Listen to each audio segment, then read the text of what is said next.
Over the last few days, I've been working on a review for a mini PC with kind of a gaming slant to it, and that's had me thinking about Valve's Steam Machine, their little custom gaming PC that you're meant to put next to your television, instead hook up a controller to it, and about how crazy it is that because of how insane RAM and storage prices have gotten, we might not ever see this thing come to market because the price that they would have to sell it at to make financial sense for them might be a price that no one would ever even think about paying for something like that. And today in this video, we've got a topic that is more in my normal wheelhouse. This is the Galaxy Z TriFold and how it kind of apparently, allegedly, found itself in a very similar position. I do want to quickly give a little bit of context, though, because back at the end of February, we had this report from Bloomberg. They were talking to the COO of Samsung's Mobile Experience division,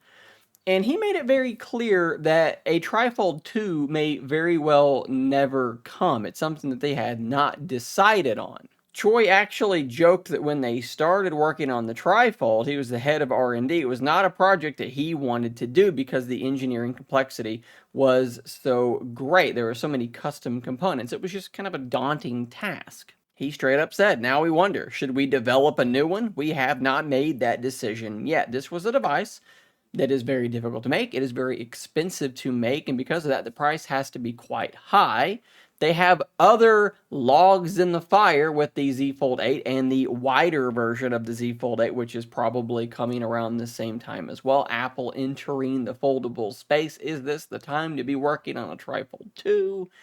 Probably not. With that context out of the way, we have this report here. The website is donga.com. It's a South Korean publication. I would assume that's pronounced Donga, but I would probably be wrong, so excuse me if indeed I am wrong. They say in their headline, exclusive. Samsung sells out TriFold domestic sales end after 3 months. According to the industry, on the 16th, that is today as I'm filming this, Samsung Electronics decided to end domestic sales of the Z TriFold on the 17th. That is probably today that you are actually seeing this video.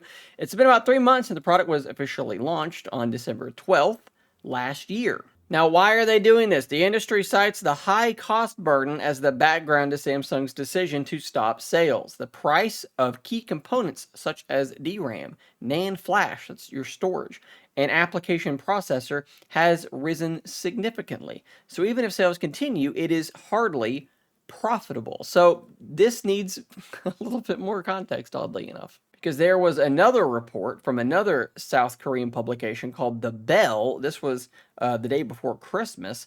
And they basically said that the TriFold was already in a position where Samsung might be losing money. The more you sell, the more you lose. In fact, it is said that the Galaxy Z TriFold loses money the more it sells because the unit production price is greater than the selling price. They felt like they had to get the price to a certain spot to even be worth having out there, and that put them lower than they wanted to be. So they were already in this difficult place, and we all know this, like, unless you're living under a rock, we all know that RAM and storage is going through the roof. Prices are insane right now, and so the TriFold just doesn't make sense to keep selling. Like, if they have to, as the price of components go up, the price to make the thing goes up, so they can either increase the price of the device to the point that they, maybe break even or maybe turn a meager profit, and it's already almost $3,000. How far can you push it?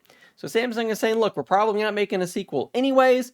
Let's just kind of stop here. When I saw this news, one of the first things I thought about is what happens to the fairly small number of people who actually managed to buy this thing. I mean, Samsung has promised certain levels of updates for this, but it's kind of crazy to roll out frequent big updates for a device that so few people have. Donga is reporting that only about 3,000 of them were sold in South Korea. You might remember just before launch, it was reported that the initial production run was 20 to 30,000 units. That's globally. South Korea is one of their strongest regions, though, being sort of their home region. So it makes me wonder, like, did they stop that production run like halfway through and RAM prices started going crazy? Were they like, whoa, whoa, whoa, whoa, let's just stop making these because maybe that price was going up?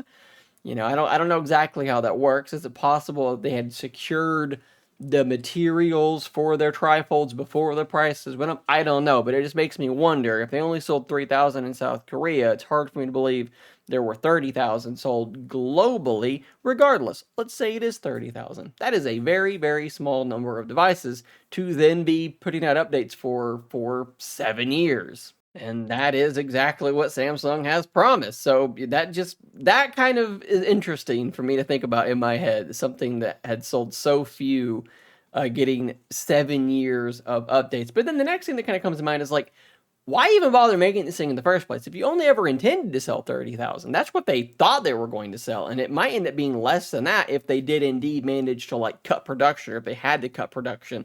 They're already allegedly stopping selling this thing 3 months in. Why even bother making it? And I think the answer is for bragging rights. This thing was never about making money. The reason they kept the number so low is because if things did go belly up with it, they didn't lose all that much money on it, and they learned a lot from it. They were able to get a device even thinner. They were able to experiment with the hinges, with the screen. So it's useful R&D regardless, and since they didn't make that many of them, they don't really stand to lose all that much. And then you also have the concept of a Halo device. And no, I'm not talking about Master Chief. A Halo product is basically like a highly desirable, often very low volume type product. Sometimes car manufacturers do this, and it's designed to sort of boost the brand's prestige, right? So like Apple is coming with their own folding iPhone relatively soon. We know that Samsung is apparently going to be trying to match them with their own wide foldable to sort of match their form factor, but they can also say, oh, Apple, that's so cute. You just put out your first foldable. We're putting out 2 foldables, and we released a TriFold last year that is way beyond anything you're capable of doing. It's for bragging rights, and because they kept the volume quite low, it didn't cost them that much.